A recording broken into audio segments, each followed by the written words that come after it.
নমস্কার, আদাব, আসসালামু আলাইকুম সবাইকে। আশা করি সবাই খুব ভালো আছেন। ঈশ্বরের কৃপায় আমরাও খুব ভালো আছি। তো আজকে খাওয়ারের মেনুতে ছিল আমাদের বেগুন ভর্তা, টমেটো ভর্তা আর ফুলকপি ভাজি। এই শীতকালীন শুটকির তরকারি, আলু বেগুন দিয়ে আর ডাল। তো এবার আমি রেসিপিতে চলে যাচ্ছি। প্রথমে আমি টমেটো ভর্তাটা করে নিচ্ছি। কাঁচামরিচ পেঁয়াজ দিয়ে ভালো করে টমেটোটা আমি পুড়ে নিয়েছিলাম, ওটা ভালো করে মেখে নিয়েছি।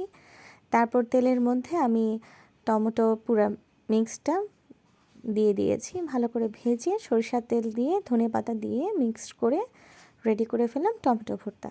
তারপর আমি রেডি করলাম বেগুন ভর্তা। তো পেঁয়াজ আর কাঁচামরিচটা ভালো করে তেলের মধ্যে ভাজি করে নিয়েছি।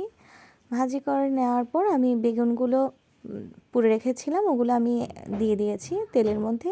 তারপর ভালো করে মিক্স করে ভেজে ধনেপাতা দিয়ে তারপর আমি অল্প সরিষার তেল দিলাম। এই তো রেডি হয়ে গেল আজকের মেনু।